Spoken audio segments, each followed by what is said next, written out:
Halo, selamat datang di komunitas Lakot Kejawas bersama saya Irlis. Selama 15 menit ke depan, saya bersama teman-teman akan memperkenalkan sejarah dan kebudayaan orang Timor yang ada di Molo, seperti sirip pinang atau oko mama, pangan lokal, dan kain tenun. Selamat menikmati. Baik, nama saya Bapak Pun. Di sini saya akan bercerita sedikit tentang kebudayaan Molo atau tradisi orang Molo tentang oko mama dan juga isinya. Baik, orang Molo, tradisi orang Molo, oko mama ini adalah atau sirip pinang adalah salah satu tradisi yang digunakan setiap ada upacara adat, peminangan, di setiap acara-acara besar itu oko mama ini sering terlibat sebagai salah satu media penghubung. Nah, tradisi orang Timor, ketika tamu masuk atau tamu datang ke rumah kita, itu yang disuguhkan pertama adalah sirip pinang. Setelah mungkin bersalaman, mungkin yang pertama itu sirip pinang. Dan juga di acara tradisi orang Molo adat atau acara peminangan atau acara-acara besar di Molo, sirip pinang ini sebagai penghubung atau pembuka bicara. Nah, sirip pinang di sini juga ada beberapa. Nah, di sini ada beberapa sirip. Nah, di upacara adat sering orang menggunakan sirip daun. Nah, ada juga sirip buah, tapi ini tidak diperbolehkan dan digunakan setiap acara adat itu digunakan sirip daun. Nah, tradisi orang Molo juga oko mama ini sebagai media pengganti surat undangan. Nah, undangan yang resmi, kalau orang Molo undangan yang resmi sekali itu adalah oko mama, bukan kartu undangan yang bagus atau dengan foto-foto yang keren, tapi yang lebih resmi ketika menggunakan oko mama. Mungkin sekian, itu cerita singkat dari saya. Terima kasih. Ciri khas lain dari orang Molo selain tinggal dan menetap di rumah bulat atau uimbubu, orang Molo juga berbahasa daerah atau bahasa Dawan dan memiliki tenunan dengan motif khas Molo. Baik, di sini saya akan menjelaskan mengenai tenun. Yang mana tenun sendiri adalah proses pembuatan kain oleh orang Timor. Nah, pada umumnya itu orang Timor membuat 3 jenis kain, yaitu selimut, selendang, dan juga sarung. Yang mana dalam bahasa daerah, selimut itu adalah bete.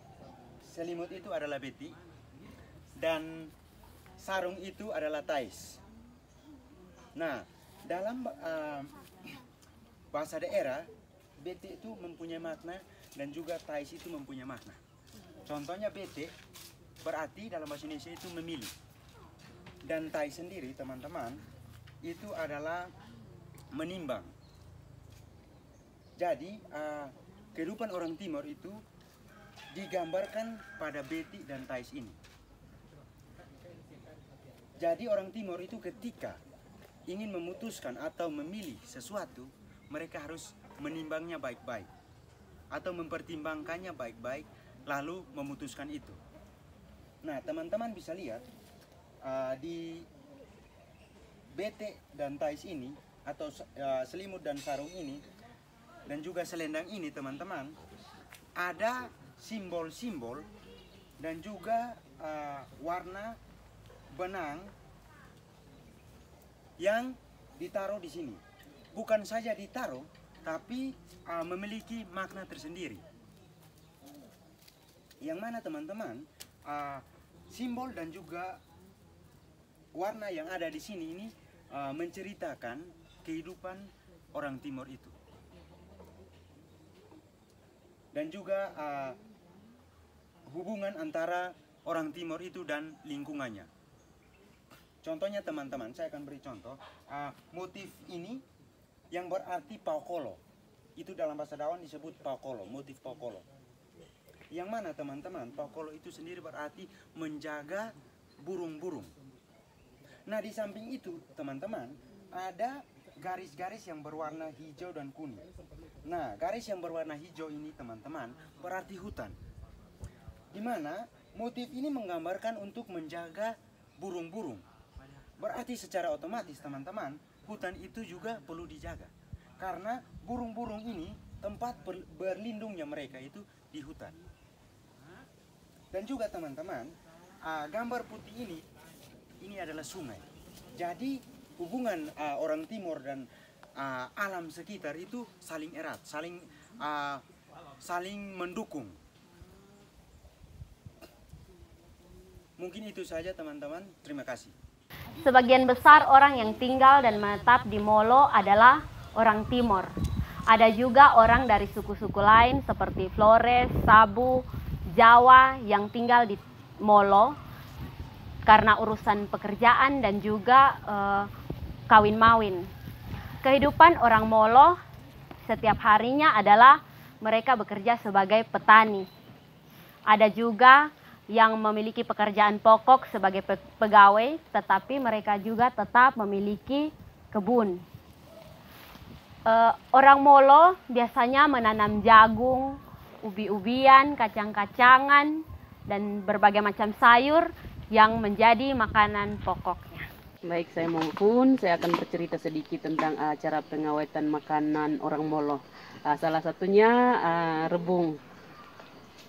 Cara pengawetannya ada dua cara, yaitu dengan cara mengeringkan dan juga difermentasi. Nah, untuk mengeringkan, rebung dibersihkan terus direbus lalu dijemur sampai kering.